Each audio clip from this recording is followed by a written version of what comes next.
Our top story today from the gatewaypundit.com sounds familiar? Well, Irish prosecutors consider charging Conor McGregor with inciting hate right after he announced his presidential bid.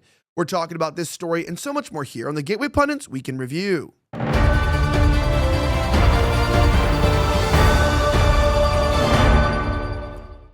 My name is Elijah Schaffer, and this is the Gateway Pundit's Week in Review, where we cover the top 5 stories of the last 24 hours. Our top story today, the gatewaypundit.com reports that Irish prosecutors consider charging Conor McGregor with inciting hate right after he announces a presidential bid. Before we talk about that, I want to remind you of something very important. Look, everybody knows that we've teamed up with Gundry MD to uncover a pantry staple that's more than just a cooking ingredient. It's olive oil, and it's one of the healthiest foods on earth. Now, Dr. Stephen Gundry, a leading cardiothoracic surgeon and nutrition guru, advocates for olive oil not just for your kitchen, but for your beauty and health regimen too. Now, he suggests using high-quality olive oil daily, whether you're taking a shot or keeping it in your medicine cabinet. But here's the twist. Not all olive oils are the same. With so many brands out there, how do you even know which one truly benefits your health? Now, Dr. Gundry has researched this extensively, and his findings have gone viral. He's here to guide you through the maze of olive oil choices. Watch his eye-opening video now at getolive1.com/pundit or find the link in our description. That's getolive1.com/pundit.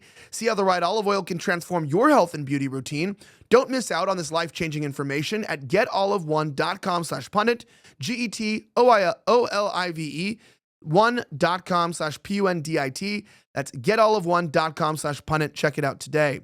That being said, to our top story, it turns out, as Mike LaChance reports, it looks like the leftists in Ireland are taking a page out of the leftist playbook in America. No sooner had Conor McGregor announced his bid for president of Ireland, prosecutors announced that they may seek to charge him with inciting hate. This looks like the same type of lawfare BS that we just went through for years here in the United States, Breitbart News reports. Irish prosecutors mole charging Conor McGregor with, quote, inciting hatred after a presidential bid announcement earlier this week. In the wake of Conor McGregor announcing his intention to run for president, Irish prosecutors are reportedly considering charging UFC legend over allegedly inciting hatred amid the 2023 Dublin riots. In the wake of McGregor being invited by the Trump administration to the White House and later announcing his intentions to run for the Irish presidency, the Director of Public Prosecutions, the DPP in Dublin, is said to be examining social media posts from the outspoken mixed martial artist for potential criminal charges, the Irish Independent reported. According to the paper, the National Bureau of Criminal Investigation recently sent the DPP a police file regarding an investigation into posts McGregor made in 2023. If the prosecutors take up the case, the Irish fighter could face up to 7 years in prison for his social media comments under the European nation's draconian speech restrictions. Now, one of the supposedly offending posts comes on the night before the Dublin riots, in which McGregor said in response to Ukrainian refugees being allowed to vote in local elections that Ireland, we are at war. People can see what's going on here. Breaking. Ireland's Director of Public Prosecutions is now considering charging Conor McGregor with incitement to hatred for posts that he made on X back in 2023. If convicted, he faces up to 2 years in jail. Now, this is Trump-style political persecution and election interference, Cillian Com LFC. Someone also responded saying, democracy, Europe proving again that it can't allow voters to pick their leaders. Irish prosecutors have declared MIGA, Make Ireland Great Again. They say, you're my MIGA. Don't say that if you can't pronounce it. Hate speech and are considering jailing Conor McGregor to keep him from running for president. Now look, here's the deal.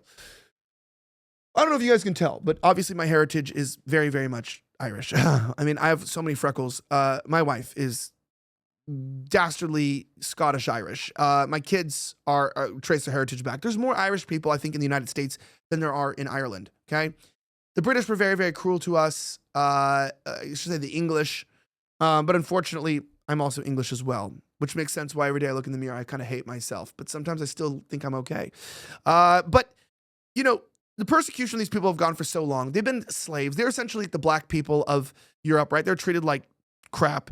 And the fact that they now have to bring in all these refugees and people to replace the population, this is the Kalergi plan. This is a replacement ideology to try to destroy Western white nations and literally destroy the West, right? And destroy our countries. And we deserve a homeland. Every nation and race deserves a homeland. And I think as we fight for Israel, you know, they deserve a homeland, right? why don't we too? So I think if we're gonna fight for Israel and fight for their borders, we should be allowed to fight for ours and realize that sometimes the democracy is not real.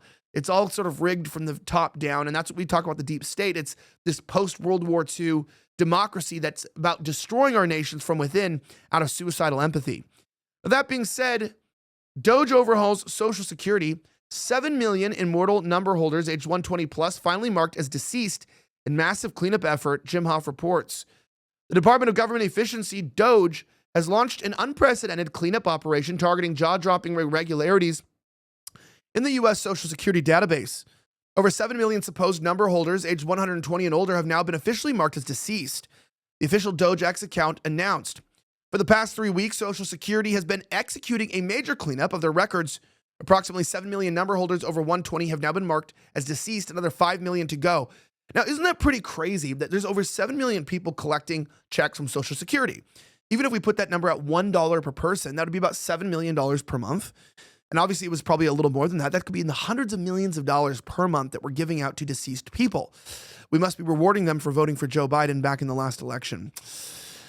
Additionally, the Democratic Party's identity crisis is far worse than most media is reporting. Mike LaChance reports, ever since the 2024 election, the Democrats have been embroiled in a crisis. They have no message, no leader, and no strategy. As we have seen in recent weeks, all they have to offer the American people at the moment is rage and protests. Some people in media have acknowledged that the Democrats have a problem, but it's far worse than anyone is admitting. Now, Axios is a liberal media outlet, but they have published a piece that highlights how bad things really are. Here are some of the highlights. The big picture. Democrats' dismal reality is not a Republican spin. In fact, there's broad consensus among Democratic leaders that most current political, cultural, media, and generational trends are cutting against them. Democrats are losing working class voters, Klein, co-author with Derek Thompson of the New Liberal Blueprint, Abundance, said last week. They are seeing their margins among non-white voters erode and vanish. They are losing voters. Something is wrong in the Democratic Party. A deep, comprehensive poll by the Democratic pollsters David Shore of Blue Rose Research captured vividly and empirically during the data. A 23-point swing against Democrats among immigrants, but it's a rise of conservatism among young people, mainly men, that spoke to him the most. Young voters, regardless of race and gender, have become more Republican. Now, why is that the case? Well, obviously, look, no one wants to be weak and effeminate, right? Some of us were just born that way. But the rest of us, if you're not from LA, like myself, even I look out there and I go, you know what? The world needs a stronger version of myself. It's my son's second birthday. And I looked at him in the eyes. He was wearing his cake hat, that my wife made for him. Why do women do stuff like this? I don't know. It's precious, right? She made him a cake hat, sewed it with little bugs on it and everything. And I gave him a chocolate cake.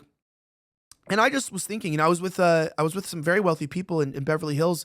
And I was telling them, I go, guys, I need your investment. I need your money in what I'm trying to do, because I just want to show you a picture of my son. Do you want this guy to say that we failed him, that you failed him, right?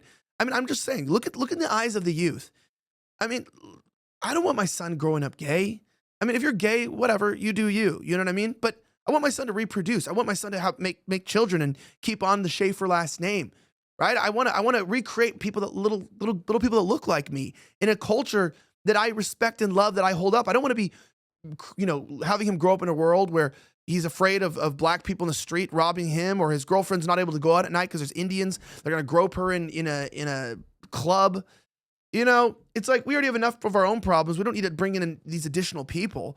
And also on top of that, when it comes to actually caring about our future, quite frankly, I think young people just aren't as stupid as older people think. They're not ignorant. And they go online and they see how many young people are lost and they're fighting against it. They want the opposite. It's like they don't just want to not be gay. They want to be like the straightest generation that ever existed, which is why, in my opinion, if you meet anyone under the age of 25, they're either like a furry with they, them, or they're literally Hitler. And I'm not saying that's a good thing. I'm just saying kids have become radicalized, right? They're pretty extreme. And you should look into this. Kids are like, there's like one side of kids that are really into like National Socialism and like Nazi propaganda. And then there's this other side that are into like pronouns and sexual degeneracy. And there's like basically nobody in the middle, which is why there's like no new talent in the conservative establishment, because The young people just aren't really in them. They're not moderates anymore. Is that a good thing? I don't know. I don't think so. Probably not, that we've gotten to a point where people are extreme on both sides. But is there anything we can do to stop it? I think it's too late. So talk to your kids. You might find out they're on one side or the other. And if you want them to be moderate, then maybe just give them some advice, because the kids are going crazy, and they're not leaning conservative. They're leaning far right. Yeah. Anyway, President Trump responds to a report from the Atlantic's Trump hating editor-in-chief, claiming that he has added to Signal group chat discussing Yemen strikes. Before we talk about that, though, I have a little update for you guys. Many of you know, if you've ever wondered what happened to Chuck Norris, right? He has energy. He's kicking butt. He even made a video, and I was shocked. He's in his 80s, and he's still kicking butt and working out and staying active. What's even more shocking is he's stronger, can work out longer, and even has plenty of energy left over for his grandkids. He did this by just making one change. And he says that he still feels like he's in his 50s. His wife even started doing this one thing too, and she's never felt better. She says that she feels 10 years younger, her body looks leaner, and she has energy all day. Now, Chuck made a special video that explains everything. Make sure that you watch it by going to chuckdefense.com/pundit or by clicking the link in the video below. It'll change the way that you think about your health. Once again, that's chuckdefense.com/pundit. Click on the link in the description below to watch the video now. You won't believe how simple it is. Watch this method by clicking in the link in the description box. Watch the video. Guys, write the link down. You got to check it out. chuckdefense.com/pundit. That's chuckdefense.com/pundit. Check it out today. Now, that being said, watch as President Trump responds to a report from the Atlantic's Trump-hating editor-in-chief claiming that he was added to Signal group chat discussing Yemen strikes. Well, it turns out Jordan Conradson reports that President Trump on Monday responded to a report where the Atlantic's editor-in-chief claimed that he was included in a Signal group chat with cabinet officials discussed military strikes on the Houthi Muslims in Yemen. The president delivered remarks Monday with Republican Louisiana Governor Jeff Lottery, House Speaker Mike Johnson, House Majority Leader Steve Scalise, and Hyundai Motor Group executives to announce a major economic development project for Louisiana. The South Korean auto manufacturer announced a $5.8 billion investment in American manufacturing to build its first ever steel mill in the U.S., which President Trump said will produce more than 2.7 million metric tons of steel per year and create more than 1,400 steel jobs. In the next couple of years, the president said that Hyundai will be investing at least $21 billion in U.S. manufacturing and massively increasing his auto manufacturing in Georgia. This investment is a clear demonstration that tariffs very strongly work, President Trump added. The tariffs are bringing them in at levels that have not been witnessed. During an exchange with a reporter in the Roosevelt Room of the White House, after the announcement, the president was asked if he had a response to the Atlantic's reporting on military operations that were allegedly revealed to a reporter. The Gateway Pundit reported that Trump-hating crank Jeffrey Goldberg claimed that he was accidentally added to a secure Signal group chat where top Trump administration officials discussed sensitive military operations against Iran-backed Houthis. You know, Signal is hacked by the NSA here. The NSA has the ability to get in the back door through that. So I don't think that really Signal poses any security risk to anyone but Americans by our own government. So everyone's saying this is controversial, but here's his remarks that he made. Watch. Your reaction to the story in the Atlantic that said that some of your top cabinet officials and aides had been discussing very sensitive material through Signal and included an Atlantic reporter for that. What is your response to that? I don't know anything about it. I'm not a big fan of the Atlantic. To me, it's a magazine that's going out of business. I think it's not much of a magazine, but I know nothing about it. You're saying that they had what? They were using Signal to coordinate on sensitive materials and having to do with what? Having to do with what? What were they talking about? With the Houthis. The Houthis? You mean the attack on the Houthis? Right. Well, it couldn't have been very effective because the attack was very effective. I can tell you that. I don't know anything about it. You're telling me about it for the first time. Anybody else? All right. Fantastic. I don't know why everyone's freaking out about that. I wouldn't think it's such a big deal. That being said, CNN reports on alleged Gaza death toll. Social media quickly fact checks the outlet. You can check out the rest of that article there at thegatewaypundit.com. So make sure you check it out because there it is by Douglas Golden.